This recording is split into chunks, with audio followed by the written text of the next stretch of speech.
Welcome to the Gen 20 podcast. I'm Nicole. And I'm Marina. And today we're talking about generational differences, the grateful to be here generation, and where the heck it all went wrong. So I recently came across this Refinery 29 article called The Grateful to Be Here Generation Has Some Apologizing to Do. And I shared it with Marina. And we could not stop thinking about this article. We've talked about it for a couple weeks and we knew we had to make an episode about it. So first things first, I want to offer a breakdown of the generation birth years for anyone else like me who mixes them up because they all sound the same.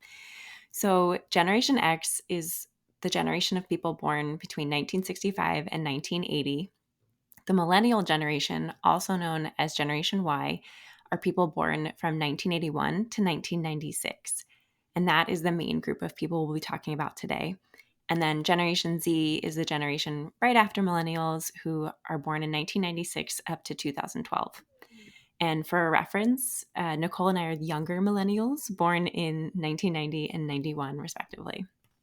So a little bit about this article. We'll link it in the show notes, so you should definitely read it yourself. But the writer of this article, Connie Wang, shares her personal experience as an intern in the media industry in 2008 and how she was shown that she should just ignore the bad, horrific, and troubling parts of her internship because she should just be grateful to be there.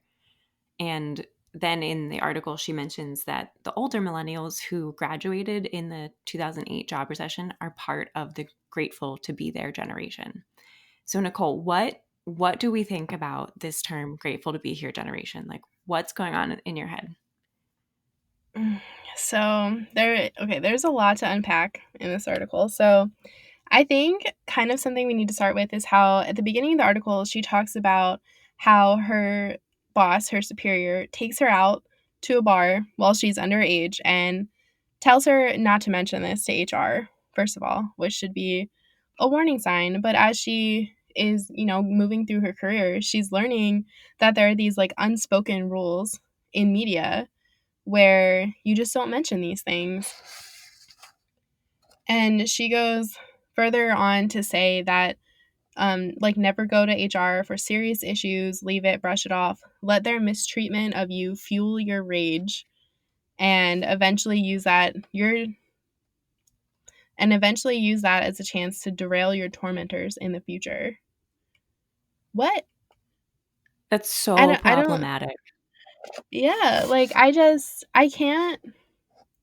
So for me personally, I feel like I've had career experiences in the past where I have walked away from situations like that, but I realize that that's a bit of a privilege where a lot of people can't do that because they need their jobs and they need their income. And it is a bit of a financial privilege to be able to walk away from a source of that. But as she continues on, she is realizing that through all of these actions, she's basically just being told that she needs to be happy to be there. And so that's kind of the mindset that she adopts because she's realizing that even if she were to leave, there's 500 other people who are just like her willing to just step into the spot she vacated. And it's really a shame. Yeah. Well, it's a shame that we were taught that at all. And even in the media, like we hear these stories, but then it's represented in movies and television. If you remember the movie The Devil Wears Prada, when Anne Hathaway's character Andy like wants to quit and her like friend she made there said, "Go ahead, quit." There are girls who are dying to be in this position and will take it in a day and you will be forgotten. And it's like, Yeah. So it's this, that abuse that you're experiencing. It's like you should be grateful that you're having the experience to even get this abuse. yeah, you should be thankful That's to be like so so unhappy. normalized. Right? And it's just I think that as she goes on throughout the article, she is realizing more and more that these things were extremely inappropriate and wrong. And I think as a generation, millennials especially, it's such a financial disadvantage. She talks about people who did speak out against these things and took the retaliation, whether that was financial or just in terms of like not having any further career opportunities. But it's like the whole idea of like speaking out meant that your career was essentially ended. Yeah. And we see this all over and we like, just now in 2020, it seems like people are starting to actually speak up and say, screw the consequences, like this isn't right. And this article just came out in June, but this woman's experience started in 2008. And so over 12 years to get there, like I have experiences like this where I've been told, "Oh, this entry level job means that you have to prove yourself every single day that you deserve to be here." Or, "Well, of course it's low pay. You should just be grateful to be here." And it's like, "What the heck? That's not that's not a thing." Yeah, I think it's really strange because she says, like, this is a quote from the article: "We learned how to thrive within these environments, becoming devils ourselves." And I think that's extremely telling because a lot of people who are in these like large companies, they don't know how to break down the systematic problems because they're problems of networks. Like she mentions further on in the article that a lot of us as millennials, we faced these problems in isolation because we weren't allowed to talk about them with our peers. We're explicitly told not to go to HR about them. But HR is supposed to be there to support you as an employee. And it's just wild that you feel like you can't go to the resource that is supposed to help you. And that's just perpetuated on every level throughout industries. Like, Oh I mean, yeah. I guess specifically in media with her. Yeah, I think definitely media and publishing and like the content world, because they all kind of like loosely shake hands.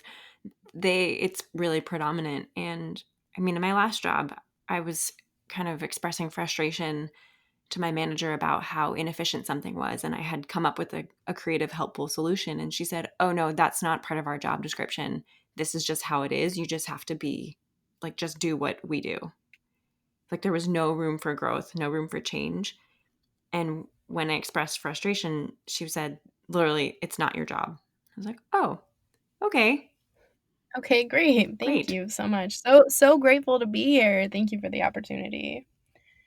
Yeah, I think a lot of these people, especially I guess perhaps like older millennials, maybe even bordering in Gen X, they were told the same things, and so they're getting into these positions of power, and now it's like they've become devils themselves. Like they are just repeating what they've heard, but maybe in an even more toxic way as like the world has evolved and become more interconnected. It's like it's more damaging to all of our mental health to be exposed to this all the time. But I think it's also been a good thing to be more interconnected because she's able to finally write an article about this and share her truths and experiences. And this is not something that was possible 10, 20 years ago, you know? So I think that it's also important to note that it took time for people to be able to be, I mean, financially confident enough to walk away from a toxic job, for example, even if it's like damaging to the generations behind. Although she does say, "We, the grateful generation, owe you younger people in the room an apology." And that's because we didn't fix it. That's my own Yeah. addendum. Yeah. And one thing to note too is if you think about kind of, okay, well, if this woman had written this article in 2009, a year after her internship, most likely the reaction would have been people saying, "Stop whining, stop crying, you're going to ruin it for all of us. Like, you're just being a baby," or "It's really not that bad. People have it worse."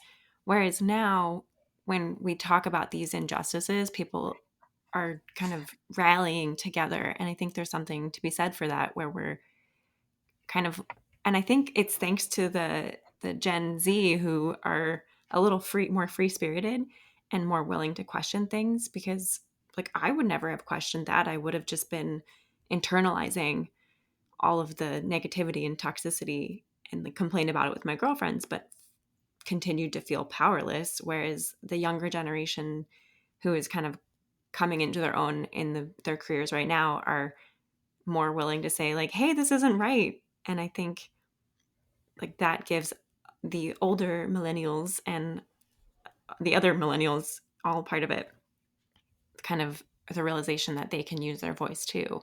Yeah, I think it's really fascinating because For me personally, I feel like I've always known that so many of these things are wrong, but whenever I would speak up about them, I was always reprimanded. No one was ever like, "Yeah, maybe we should think about that further." It was like, "No, get in line," basically. And I mean, even like in my job in college where I would do the same thing and I'd be like, "Well, this isn't working. Maybe we should try this." It's like, "Well, that's not, like we're not doing that. Like this is just how it is." And I feel like my whole life I've just known that things needed to be different, but I didn't have people above me that I could go to help me make things different. Like I was pushed down at pretty much every turn. So, I mean, I've always wanted to work in media. Like growing up, like so many people I feel like of our generation, like I have this little 11-page like novel of like that I wrote when I was like 12 years old and I still have it and it's like printed out and I even signed it and everything, but I've just always wanted to do stuff like that and I would used to like interview my neighbors and write what they were doing in like a newspaper and I tried to laminate it with my mom's like really expensive tape and I got yelled at. But that's beside the point. But anyway, so I've always wanted to work in media, but I it didn't look like what I wanted it to look like.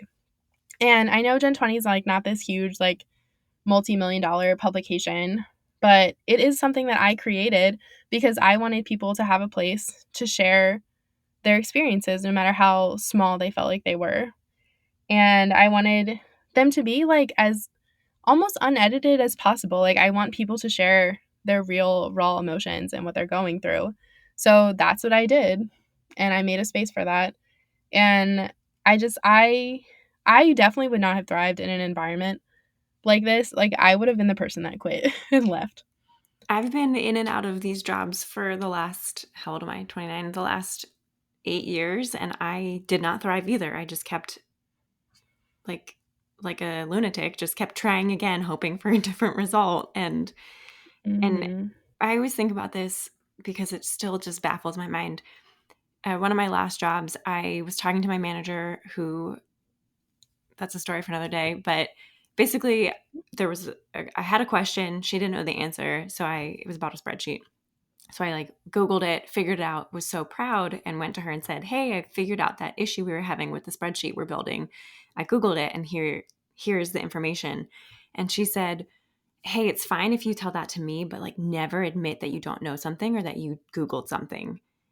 And I was just so floored with like that thought that in this industry you had to have all the answers, you couldn't have any weaknesses. Because when I work with you, and I ask you a question, if you don't know, you say, "I don't know, I'll Google it." And it's like, great. We learned together. We solved the problem. We grew and moved on. Mhm. And that has like, it's just such a deep, deep systematic toxicity and like problematic. I'm using all these big words, problematic. Like it's so deep rooted. And I think I'm losing the plot here. I think that's why it's important that as we see these changes, like it took me so long to say, actually, no, I don't want to accept this, but now I won't go backwards. And I'm encouraging all my Mhm. friends, all my family. If someone asks me for advice, I think back to all the advice I got that was well intended, but very poor results. And I go from that and give very different advice. Mhm. Yeah, it's just really challenging I think when you don't have people above you who want to give you a helping hand. They're people who are almost actively pushing you down. And I mean, maybe she thought it was helpful to tell you never to Google something, but it's really a fundamental problem Hmm. of like, it's seeing it as a weakness to have to look up something you don't know. Like, I just find that so unbelievable. Like, Yeah. And I, I mean, did she want you to say, I did some research instead? Like, I don't, I it think just seems so I weird. think I was meant to inherently know it. But, and I think that advice, like, don't tell people you looked things up, that advice was was misguided, but meant to be helpful. But it just shows me the bigger issue that in this company, they prided how people appear, like people's appearance and status and hierarchy like, more than they applauded innovation and growth and creative creative strategic thinking, because in Mhm. my mind, there's an issue. Option A is not getting us there to the answer. So like, let's go through option B, C, and D, not just wait for someone to come and like inherently know something to fix it. Time moves too quickly now to wait. Yeah, because apparently we're just all supposed to be born knowing the answers. It's just I don't know, I feel like that's just such a way that, like, previous generation failed us, but I hope it's a way that we can continue to not fail Generation Z and even Generation Alpha, because I think when as millennials were, coming of age and graduating and getting jobs, we had all of these big ambitions and big dreams and were literally met with a brick wall. Mm-hmm. Mm-hmm. And I mean, maybe this is not everyone's experience in everyone's industry, but I would bet the majority of us have at least one person in our lives who basically told us to stop talking about something, or to not bring that up, or to not say that, or we're told of an quote unquote unspoken rule within our industry.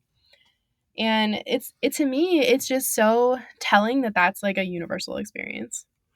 Yeah. And like, if we're wrong, or if you have different experiences, we want to hear from you. Email us. We'll leave our contact in the show notes. But I think you're right. It's a universal career experience, and I think it's kind of universal for all emotions and all options, because like as women, we were told, or at least I was told, don't get so emotional, don't look hysterical, like don't speak up, and just kind of be grateful to be seen, be grateful to be where you are, and To be in the room. yeah, be grateful that you're in the room, where it's like, no, we just are all here. We all have something to contribute, and Mhm. I'm not I'm not going to apologize for existing anymore. I'm not going to back down. I'm not going to be embarrassed to take up space.